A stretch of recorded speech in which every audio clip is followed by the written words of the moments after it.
Organisateur du club de m'avoir invité. Ça me fait toujours plaisir de venir ici. En général, quand je parle au club, pour moi, c'est une occasion d'apprendre un sujet que je ne connais pas. Mais là, la série divergente, c'était un sujet que je ne connaissais pas, puis qui finalement m'a rejoint dans ma recherche. Donc, c'est un petit peu ce que je vais vous montrer. La plupart d'entre vous, vous avez dû faire le cours d'analyse. Est-ce qu'on vous a présenté les séries divergentes comme quelque chose d'intéressant? Vous ne devriez pas écouter vos profs. Écoutez-les pas. Moi, je faisais partie de ces gens à qui on n'avait jamais parlé de séries divergentes. Et puis, en 1989, j'étais dans un congrès près de Marseille, dans les Calanques, et Robert Moussu m'a dit « Tu sais, le truc de Borel, on divise par n factoriel. » Puis là, j'étais un peu gênée, je ne savais pas ce que c'était. Alors, quand je suis revenue, j'ai pris à la bibliothèque le livre de Borel, Leçons sur les séries divergentes, et j'ai découvert tout un passé historique que j'ignorais. Donc, eh bien, dans le passé, tout le monde utilisait les séries divergentes. Fourier, Stiltsies, Euler. Euler, si on rencontre la somme 1 moins 1 plus 1 moins 1, on ne peut que lui attribuer la valeur 1/2. Ça, peut-être que vous avez vu ça à la limite, la somme de Césaro. Un mémoire d'Euler commence. Le rapport que je me propose de développer regarde les sommes 1 à la m, moins 2 à la m, plus 3 à la m, moins 4 à la m, et puis cette somme-là. Le but d'Euler est d'étudier l'égalité qui est ici. Donc, prenez m qui est un entier. Vous voyez, vous avez une somme qui est bien sûr divergente. Et puis, il vient écrire à droite ceci. Si vous regardez, ceux qui connaissent la fonction zeta de Riemann, c'est l'équation fonctionnelle de la fonction zeta qu'on attribue en général à Riemann, mais qui a été découverte 100 ans. Donc, vous voyez, Euler, il découvre l'équation fonctionnelle de la fonction zeta en jouant avec, visiblement, des séries divergentes. Donc, où est le tournant? Parce que maintenant, on n'entend presque pas parler. Donc, quand on lit le livre de Borel, il nous explique que le tournant, c'est Cauchy et Abel quand on a voulu mettre de la rigueur en mathématiques. Donc, voyons ce qu'ils nous disent. Cauchy. J'ai été forcé d'admettre quelques propositions qui paraîtront peut-être un peu dures. Par exemple, qu'une série divergente n'a pas de somme.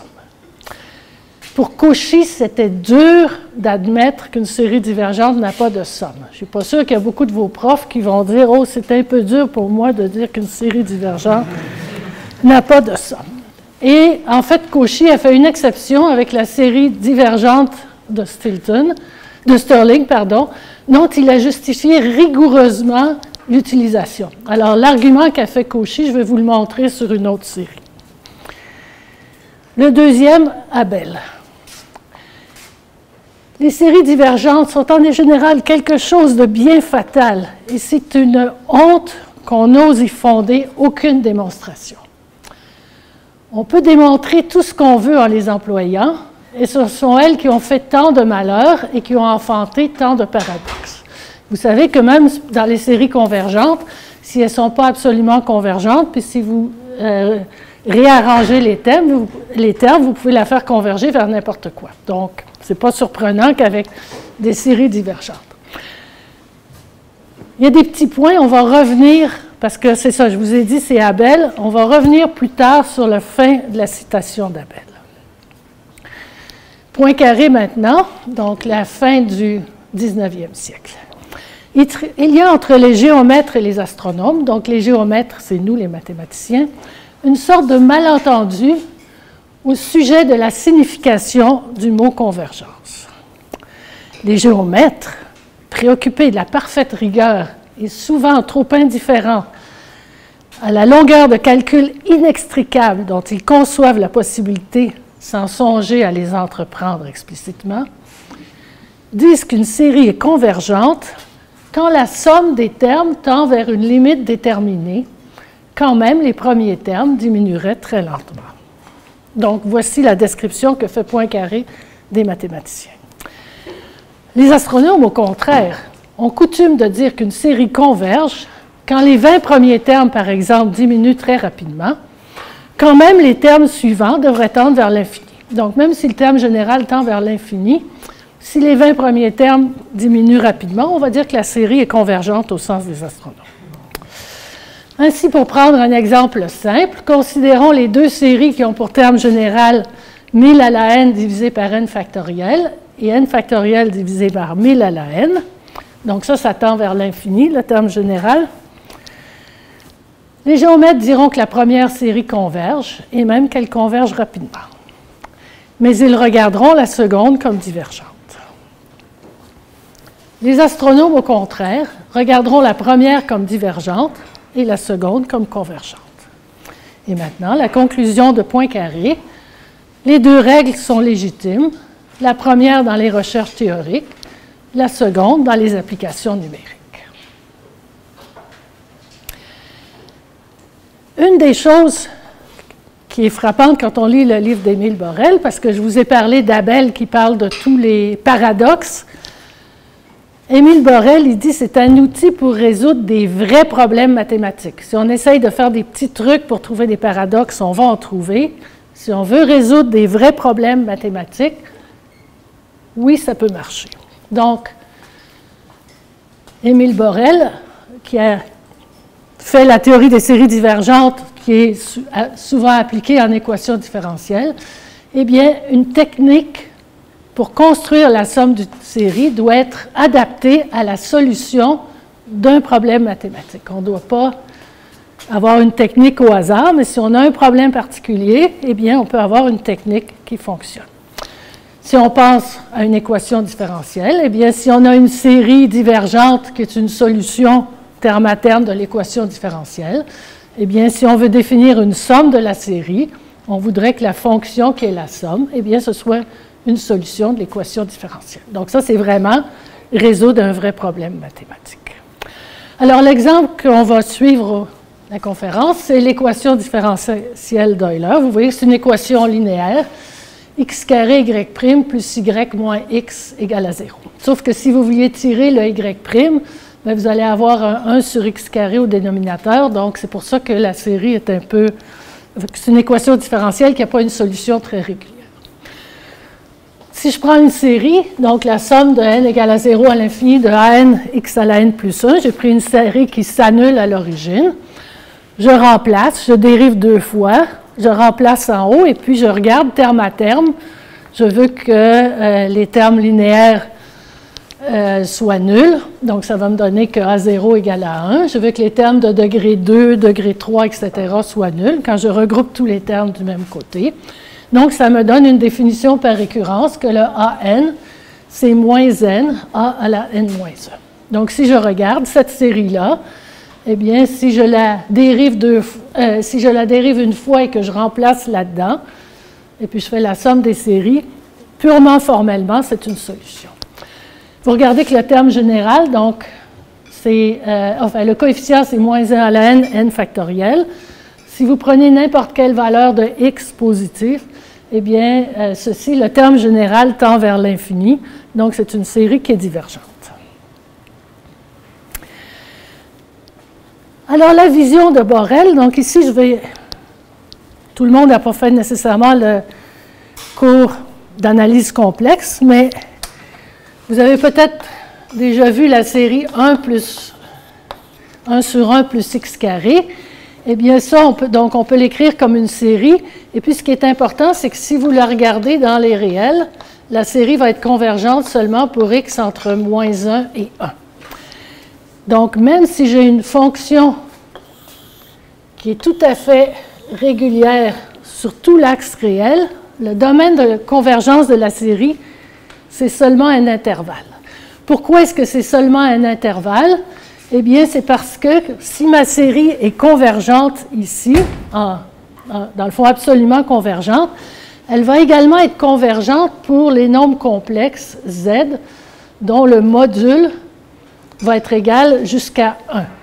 Et donc, en général, si au lieu de regarder x réel, je regarde x complexe, eh bien, quand j'ai une série qui est convergente, elle va être convergente sur un disque de convergence. Et un théorème d'analyse complexe me dit que je vais toujours avoir au moins une singularité sur la frontière qui ne permet pas de continuer. Regardez cette série-là. Si je mets x égale à plus ou moins i, eh bien ici, je vois que ma fonction devient infinie. Donc, c'est pour ça que dans le complexe, je ne peux pas avoir un plus grand domaine de convergence.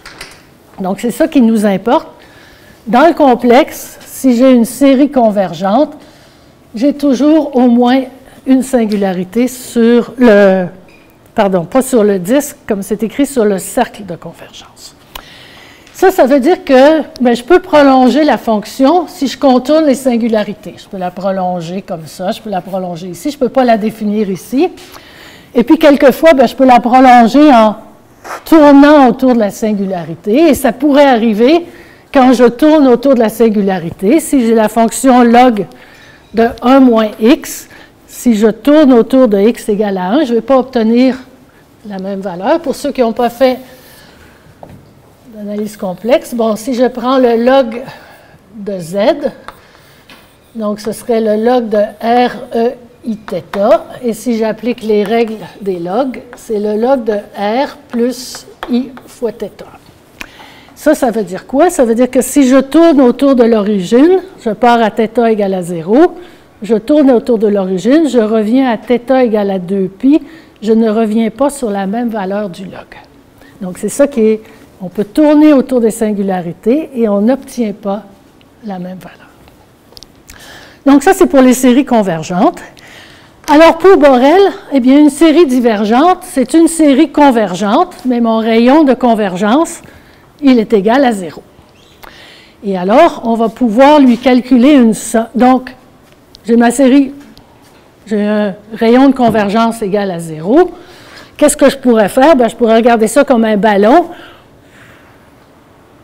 Je vais le dégonfler. Je vais le gonfler pour le ramener. Vous avez un ballon, puis vous le gonflez. Et mon rayon de convergence qui était 0, je vais l'amener plus grand. Et puis là, sur le bord, je devrais avoir des singularités. Donc ça veut dire qu'a priori, avant que je gonfle, eh bien, j'ai des singularités qui sont cachées dans certaines directions à l'origine. Si j'ai des singularités qui sont cachées dans certaines directions, dans les autres directions, je pourrais avoir ma fonction. Et puis là où j'ai des singularités, je pourrais vouloir tourner autour des singularités. Et puis je pourrais avoir à ce moment-là, quand j'avais vu qu'en analyse complexe, si je tournais autour des singularités, je n'obtenais pas la même valeur.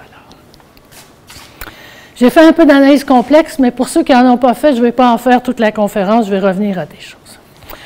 Donc, où sont cachées ces singularités? Comme je vous l'ai dit, on gonfle, et puis on les voit ici.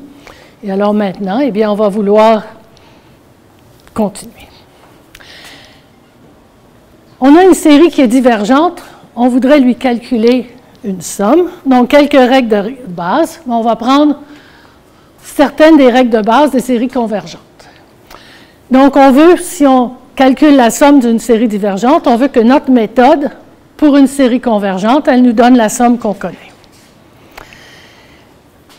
Si j'ai une série qui commence avec un terme en 0, dont la somme vaut S, eh bien, si je soustrais le premier terme, ça doit être la somme de la série qui est là.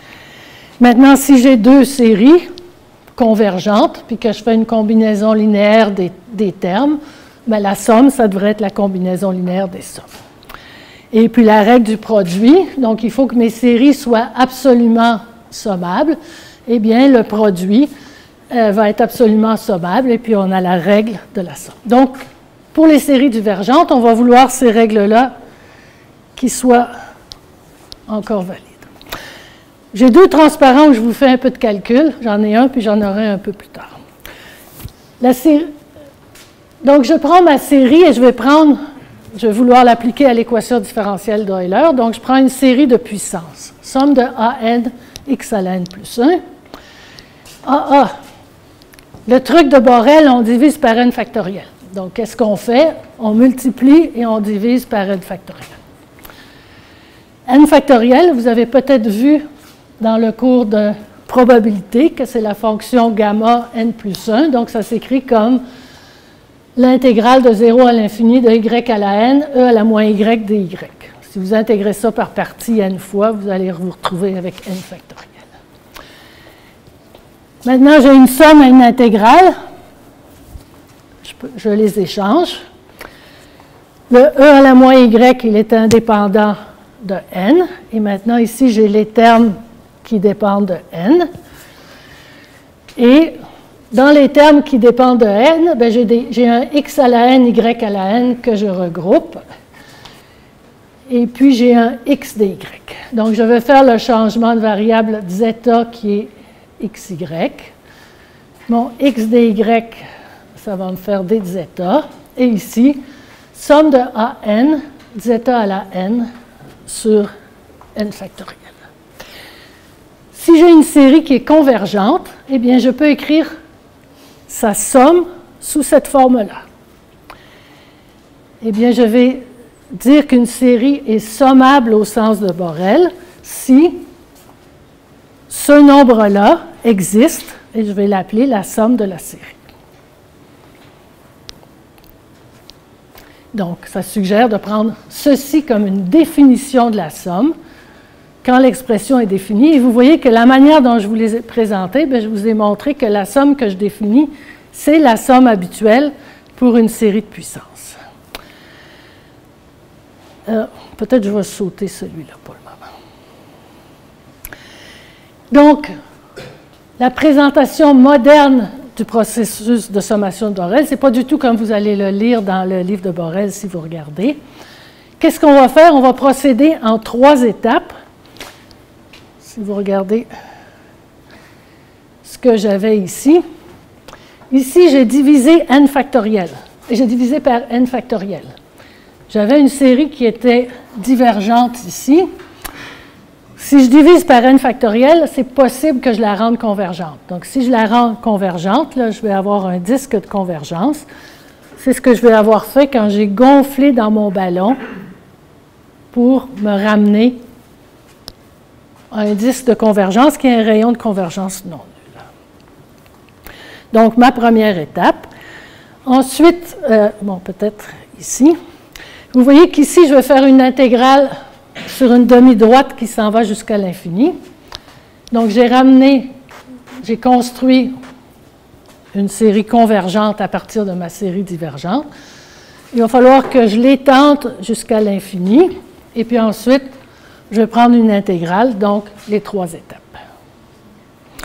Donc, la première étape, on éclate pour envoyer les singularités cachées à distance finie. C'est le divisé par n factoriel. On prolonge le long de demi-droites qui vont éviter ces singularités. Et puis ensuite, l'intégrale, c'est essentiellement avec un changement de variable, c'est la transformée de la place que ceux d'entre vous qui font le cours d'analyse appliquée avaient dû voir. Donc, pour gonfler mon ballon, eh bien, je remplace somme des an x à la n plus 1 par la série somme des an divisé par n factoriel zeta à la n. Je prolonge le long de demi-droite qui évite les singularités. Et puis, quand je tourne autour des singularités, j'ai peut-être pas la même chose. Et puis ensuite, la transformée de la place. La transformée de la place, c'est une fois que j'ai construit ma fonction, je dégonfle mon ballon. Et là où j'avais la fonction qui était définie comme ceci, eh bien, je vais avoir ma fonction sur des secteurs, ici. J'arrête maintenant avec l'analyse complexe. Je vais revenir à l'analyse réelle. Donc, j'avais l'équation d'Euler. La série qu'on avait, c'était la somme de moins 1 à la n, n factoriel, x à la n plus 1. Si je divise par n factoriel, je vais avoir la série géométrique, somme de moins 1 à la n, zeta à la n, dont la somme, c'est 1 sur 1 plus zeta. J'ai une singularité cachée entre zeta égale à moins 1. Et quand je fais la transformée de la place, donc j'intègre e à la moins zeta sur x, 1 plus zeta d zeta. C'est quelque chose qui est convergent. ça me donne, j'ai intégré en zeta, ça me donne une fonction en x. Si je dérive ceci par rapport à x et que je remplace dans l'équation qui est en haut, eh bien, je vérifie que j'ai bien trouvé une solution de l'équation différentielle. C'est une équation différentielle qui est linéaire, donc vous auriez pu utiliser la méthode de variation de la constante pour calculer la solution. Vous avez une famille de solutions. Celle qui est asymptote à 0, c'est celle qui correspond à la constante c égale à 0. Eh bien, dans la solution que vous obtiendriez en ayant utilisé la technique du cours de calcul 2, si vous faites le changement de variable qui est ici, je ne vais pas rentrer dans les détails, vous allez obtenir la solution que j'ai obtenue. Donc, c'est bien la même solution que celle que vous obtenez par la méthode de variation de la constante, modulo un changement de variable. Je vous ai dit qu'une méthode de sommation, il faut résoudre des vrais problèmes, donc c'est utile si on a un théorème. Alors, je vous donne, il y a beaucoup de théorèmes modernes, mais voici un ancien théorème, Borel. Eh bien, si P est un polynôme à plusieurs variables, et si Y égale F chapeau, on met un chapeau en général quand c'est juste une série formelle, c'est une solution qui est une série qui est une solution de l'équation différentielle P de x, y, y', le dérivé nème de y. Donc, et si cette série est absolument Borel sommable, donc si le procédé que je vous ai montré donne une fonction, eh bien la fonction qu'on construit par ce procédé-là, c'est une solution de l'équation différentielle. Donc, on a bien résolu un vrai problème mathématique. Maintenant, Poincaré, rappelez-vous, il avait dit les séries divergentes, c'est bon pour les problèmes numériques. Donc, on peut se demander quelle est l'approximation de la fonction, toujours la solution de mon équation d'Euler, si je fais l'approximation par une somme partielle. Alors, dans le cours d'analyse, vous avez ici, rappelez-vous, ma série, c'est la somme des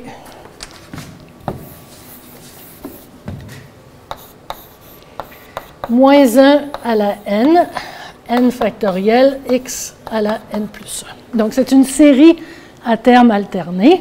Dans le cours d'analyse, vous avez vu que si les coefficients sont décroissants et si on a une série à termes alternés, on peut dire que l'erreur qu'on fait en utilisant une somme partielle est plus petite que le premier terme négligé. On va montrer exactement ça. Quand je dis, et c'est ça qu'a fait Cauchy quand il a justifié rigoureusement l'emploi d'une série divergente, c'est qu'on sait que si on utilise une somme partielle pour approximer la fonction qu'on a définie, l'erreur est plus petite que le premier terme où je me suis arrêté. Donc, montrons ça. Alors, pour ça, il faut que je calcule ma somme partielle. Alors, ma somme partielle, j'ai fait la somme de k égale à 0 jusqu'à n en haut. Et maintenant, le k factoriel, je vais faire la même chose que tout à l'heure. Je vais le remplacer par la fonction, l'intégrale qui est là, e de 0 à l'infini, de e à la moins y, yk dk. Maintenant, ici, vous voyez, j'ai un xk, yk. Donc, ça serait naturel de poser xy égale à zeta, ou encore y égale zeta sur x dans cette intégrale. Et si je fais ça, donc je vais avoir mon dy, ça va devenir d zeta sur x. Donc, ça va m'enlever le x qui est ici. Et on va avoir un zeta à la k. Le e à la moins y, ça va devenir e moins zeta sur x. Donc, voici l'expression de ma somme partielle. Je vais faire la différence entre ma fonction et ma somme partielle. Dans les deux, ma fonction, j'ai une intégrale avec e à moins zeta sur x. Je peux l'écrire en facteur. Dans la fonction, j'avais 1 sur 1 plus zeta. Dans la somme partielle, j'ai cette somme-là. Et si je calcule la différence ici, bien, je peux calculer la somme des termes ici. c'est moins 1 à la n plus 1, zeta à la n plus 1 sur 1 plus zeta. Donc, je peux calculer, je peux calculer normalement l'intégrale, mais quand je rentre la valeur absolue à l'intérieur, j'ai un inférieur ou égal. Donc, la première ligne. Dans la deuxième ligne, eh bien, je vais, passer de la première ligne à la deuxième. Mon zeta est positif, j'intègre. Donc, le dénominateur 1 plus zeta est plus grand que 1. Donc, si j'oublie le dénominateur, j'obtiens quelque chose de plus grand à la deuxième ligne. Passer de la deuxième ligne à la troisième ligne, je pose zeta égale xy. Donc, moins zeta sur x, ça va devenir moins y. Zeta à la n plus 1, zeta à la n plus 1, ça va devenir x à la n plus 1, y à la n plus 1. Le plus 2, il vient du d de zeta qui va me faire un x dy. Et maintenant, ici, si j'intègre par rapport à y, bien, j'ai un e à la moins y, yn plus 1 dy. C'est l'intégrale que je vois toujours, c'est le n plus 1 factoriel. Donc, vous voyez, la différence entre f et la somme partielle, eh bien, c'est plus petite que n plus 1 factoriel x à la n plus 2, c'est-à-dire le premier terme négligé de ma série. Donc, ce qu'on sait, c'est que si on utilise la somme partielle pour approximer la fonction, on connaît notre erreur. Et vous voyez que ça c'est complètement rigoureux. Hein? La question, c'est est-ce que c'est intéressant? Eh bien, il faut, en général, dans une série convergente, plus vous prenez de termes, meilleure est votre approximation. Mais ici, mes termes, ils tendent vers l'infini. Donc, si je vais trop loin, je perds de la précision. Donc, l'idée, c'est de s'arrêter exactement au moment où le terme est le plus petit. Le moment où le terme est le plus petit, c'est le moment où, à chaque fois que vous allez d'un terme au suivant, bien, vous multipliez par x, puis vous multipliez par n plus 1. Donc, il faut que ce soit, c'est le moment, au début, le x fois n plus 1, ça décroît, puis ensuite, ça se met à croître. Donc, quand mon x est fixé, il faut choisir le n, de telle sorte que n plus 1, c'est à peu près égal à 1 sur x. Donc, ça, c'est mon plus petit terme. Quelle est la taille du reste? Donc, la taille du reste, c'est n plus 1 factoriel x à la n plus 2. Maintenant, le n plus 1 factoriel, on peut utiliser la formule de Stirling quand n est très grand. Donc, c'est racine de 2pi e à la moins n plus 1. Et j'ai un n plus 1 à la n plus 1 plus une demi. Maintenant, mon x, il est à peu près égal à 1 sur n plus 1. Donc, le x à la n plus 2, c'est à peu près égal à 1 sur n plus 1 à la n plus 2. Donc, si vous regardez, bien, le n plus 1 à la n plus 2, je peux le simplifier. Il va simplement me rester un racine de x en bas. J'espère que... OK. Est-ce que le racine de x est en haut ou en bas?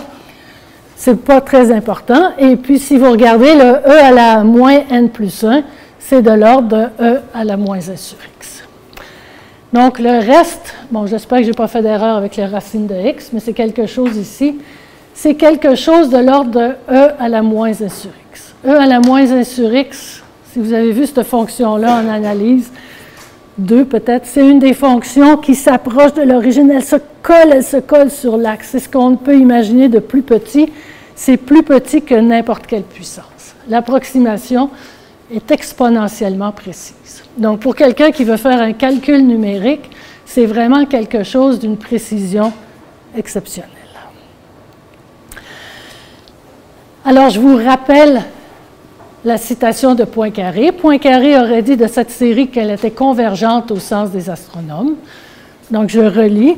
Les astronomes, au contraire, ont coutume de dire qu'une série converge quand les 20 premiers termes, par exemple, diminuent très rapidement, quand même les termes suivants devraient croître vers l'infini. Eh bien oui, les termes de cette série, si je prends x fixé, le terme général tend vers l'infini. On va revenir à la citation d'Abel. Donc ça, c'est la partie que je vous ai lue. Les séries divergentes sont en général quelque chose de bien fatal. C'est une honte qu'on n'ose y fonder aucune démonstration. On peut démontrer tout ce qu'on veut en les employant, et ce sont elles qui ont fait tant de malheurs et qui ont enfanté tant de paradoxes.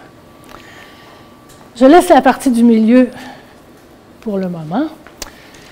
La fin de la citation. Pour la plus grande partie, les résultats sont justes, il est vrai. C'est là une chose bien étrange. Je m'occupe à en chercher la raison. Problème très intéressant. Alors, je vous ai dit le passé. Bien, le passé, je vous ai raconté combien tout le monde a utilisé les séries divergentes avec beaucoup de succès. Ce que j'appelle le présent, c'est que maintenant, depuis Borel et puis au 20e siècle, il y a eu beaucoup de 20e siècle, début du 21e siècle, il y a eu pas mal de recherches qui montrent qu'on peut vraiment utiliser les séries divergentes de manière parfaitement rigoureuse pour obtenir des résultats mathématiquement exacts. Donc, maintenant, on peut justifier rigoureusement, mais si vous regardez, dans le passé, on en parlait, et maintenant, on n'en parle pas. J'arrive maintenant au milieu de la citation d'Abel. Enfin, mes yeux se sont dessillés d'une manière frappante, car alors je vous rappelle avant de lire, c'est au temps de Cauchy et Abel qu'on a banni les séries divergentes. Car à l'exception des cas les plus simples, par exemple les séries géométriques, il ne se trouve dans les mathématiques presque aucune série infinie dont la somme soit déterminée d'une manière rigoureuse. Ça veut dire quoi? Ça veut dire que vous prenez un problème mathématiquement important, vous n'avez pas de solution exacte, vous cherchez une solution sous la forme d'une série, eh bien, dans la plupart des problèmes importants, vous allez obtenir une série divergente. C'est-à-dire que la partie la plus essentielle des mathématiques est sans fondement. Eh bien, d'après Borel, c'est le souci de rigueur de Cauchy et d'Abel qui a fait qu'on a abandonné les séries divergentes. Regardez ce que dit Abel, la partie la plus essentielle des mathématiques. Alors moi, ce que j'appelle le futur, c'est de comprendre pourquoi Abel a dit, bon, il y a deux choses dans cette phrase. La partie essentielle des mathématiques est sans fondement. Je vous ai montré que c'est possible d'avoir une théorie rigoureuse, donc de mettre un fondement aux séries divergentes. Mais regardez la citation, Abel dit « On résout des vrais problèmes mathématiques et on va tomber sur des séries divergentes. » Donc, la partie la plus essentielle des mathématiques. Et alors, c'est cette phrase-là qui, finalement, que j'appelle le futur de mon point de vue. Que veut dire Abel quand il dit que les séries divergentes apparaissent dans la partie la plus essentielle des mathématiques? Alors ça, ce sont des citations que j'ai découvertes autour de 1989, et c'est depuis 2000 que j'ai un petit peu réorienté ma recherche, entre autres pour essayer de répondre à cette question, pourquoi est-ce que les séries divergentes apparaissent dans les problèmes tout à fait naturels des mathématiques. Alors, il y a effectivement beaucoup de situations en mathématiques où la divergence est la règle et la convergence est l'exception. Alors, la question qui m'intéresse, c'est de comprendre pourquoi. Donc, je vais revenir, moi je suis en système dynamique, donc je fais un peu des équations différentielles. Je vais revenir à l'équation différentielle d'Euler. Donc, si je voulais l'écrire comme une équation linéaire du premier ordre, bien, vous voyez que j'ai un 1 sur x carré au dénominateur. Et donc, 1 sur x carré, bien, x égale à 0, c'est un point singulier. Mais je n'ai pas un x, j'ai un x carré. Donc, un x carré, c'est un point double. Et alors là, j'ai un point double qui arrive ensemble. J'ai comme deux points singuliers qui sont confondus. Deux points singuliers qui sont confondus, bien, c'est ma définition, c'est de vouloir me dire si ça, c'est un cas limite. Si j'ai deux points singuliers qui sont confondus, je pourrais regarder non pas une équation, mais une famille d'équations différentielles dans laquelle j'ai pour chaque valeur des paramètres, j'ai deux points singuliers, puis à epsilon égale à 0, ils sont ensemble. Donc, c'est ça qui m'intéresse, c'est de regarder que l'équation différentielle ici, c'est la limite de celle-ci. Et maintenant, c'est de comprendre cette équation différentielle-là. Et quand on comprend cette équation différentielle-là, eh bien, ce qui se passe à la limite, ça va être naturel. Regardez, si je voulais l'écrire sous l'autre forme, je vais avoir un x carré moins epsilon qui viendrait au dénominateur. Donc, j'ai deux points singuliers, un à racine de epsilon et l'autre à moins racine de epsilon. Et donc, je vais vouloir regarder les solutions à ces deux points singuliers. Et alors, je vais déjà, avant de rentrer dans la cuisine, vous dire ce qui se passe. J'ai mes solutions à chacun des deux points singuliers. Parmi toute la famille de solutions, j'ai une solution très particulière à chacun des points singuliers. Maintenant, quand j'ai une solution très particulière à un point singulier, je peux vouloir me dire, mais comment est-ce qu'elle arrive à l'autre point singulier? Eh bien, ce qui se passe, c'est que si j'avais une famille qui est complètement générale, si j'ai une solution très particulière ici par rapport aux autres, j'en ai une très particulière ici, bien, que ce soit exactement la même solution, c'est un cas très particulier. Donc, le cas général, si j'ai une solution très particulière ici et une très, bien, ce n'est pas la même solution. Donc, j'ai comme une solution très particulière à chacun, ce n'est pas la même. Maintenant, j'amène mes deux points singuliers ensemble. Si jusqu'au bout, les deux solutions ne coïncident pas, eh bien, c'est ça qui va me donner la divergence à la limite. Donc, regardons la cuisine. Si je regarde au voisinage de x égale racine de epsilon, eh bien, les solutions vont avoir la forme de, je ne vous écris pas, mais une fonction qui est bornée ici, qui est tout à fait régulière, et puis plus, donc j'ai une famille de solutions, je prends une solution particulière plus la solution générale du système homogène. Le système homogène, je vais avoir une constante x moins racine de epsilon moins 1 sur 2 racines de epsilon. J'ai oublié, j'ai multiplié par quelque chose qui ne s'annule pas près de racine de epsilon. La formule n'est pas tout à fait exacte. Ce qui est important, c'est que regardez, si je prends epsilon qui est positif, eh bien, j'ai x moins racine de epsilon à un exposant qui tend vers moins l'infini. Donc ici, j'ai une solution. Quand c est différent de 0, je vais avoir quelque chose ici qui est non borné. Donc j'ai toute une famille de solutions, mais parmi toutes mes solutions, j'en ai juste une qui est bornée. C'est la solution pour c égale à 0. Au voisinage de x égale à moins racine de epsilon, donc les solutions, je vais avoir une solution régulière, et puis je vais avoir une constante fois x plus racine de epsilon, 1 sur 2 racine de epsilon. Bon, il m'a manqué un terme, mais quelque chose qui est non nul ici, qui ne fait pas de problème. Ici, je n'ai pas de problème.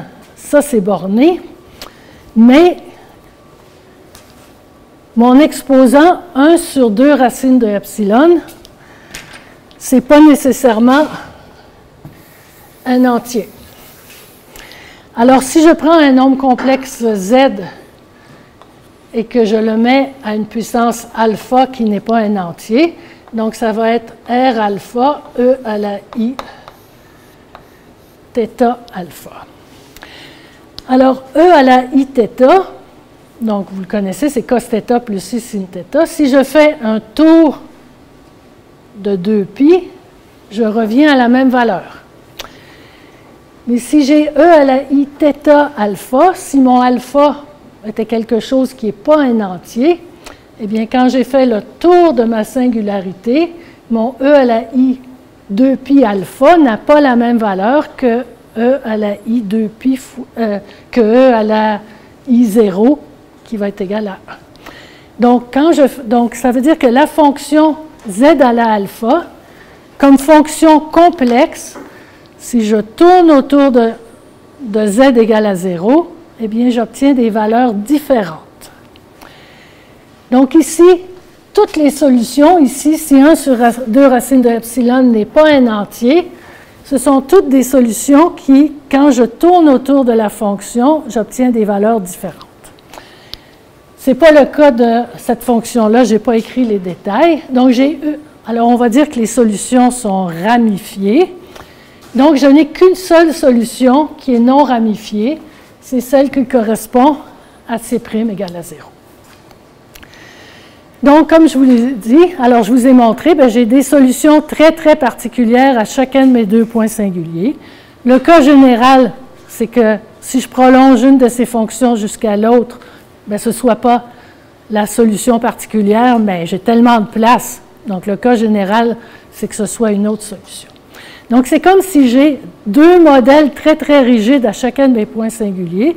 Et puis, quand les 2 solutions particulières, si je les prolonge, si elles ne coïncident pas, j'ai comme une incompatibilité entre mes 2 modèles locaux aux 2 points singuliers. Et lorsque cette incompatibilité persiste jusqu'à la limite, eh bien, on va avoir divergence à la limite. Donc, on a compris pourquoi le cas général à la limite, eh bien, c'est celui où on va avoir divergence, et le cas exceptionnel, c'est celui où on a convergence.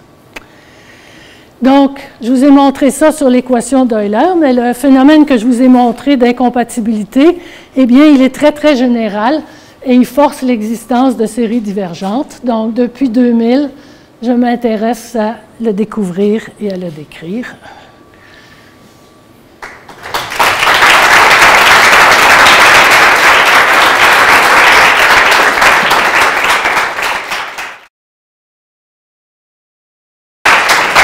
J'ai pas fait exprès de finir avec Malheureusement, on ne va pas prendre de questions. On a une petite annonce, Philippe et moi, qu'on voudrait faire. Oui. Aujourd'hui, vous venez d'assister à la dernière conférence de Mme Rousseau avant qu'elle parte pour la retraite. C'est aussi son dernier jour de cours. Ceux qui sont en maths et technologie dans la salle, qui sont présents, ça sera son dernier cours. Alors, aujourd'hui, maintenant, on aimerait souligner son importance et souligner son départ. Alors, tout au long de sa carrière, Christiane Rousseau a donné énormément à la communauté étudiante. Elle a été l'une des instigatrices du Club Math et a travaillé durant tellement d'années à le faire croître et s'épanouir. Aujourd'hui, le Club Math est une organisation capable de recevoir, en fait, hors populaire, une réunion hebdomadaire, capable de recevoir les Simon Singh et John Conway de ce monde, quand même. Et donc, ajoutons à ça l'acromat, ajoutons à ça le camp mathématique, ajoutons à ça l'Union mathématique internationale, le Centre de recherche mathématique, la Société mathématique du Canada, et je pourrais continuer encore très longtemps s'il y avait pas un cours à 1h30. Et on a une preuve irréfutable de son dévouement exceptionnel, autant pour les étudiants et étudiantes que pour le rayonnement des mathématiques à l'international. Justement, sur une note personnelle, ce camp mathématique, c'est ce qui est venu confirmer un peu pour moi de vouloir aller en mathématiques. J'y ai assisté avec certaines personnes qui sont en salle. Donc, on aimerait remercier et on tient à souligner le travail incroyable de Mme Rousseau. Une chaude main d'applaudissements.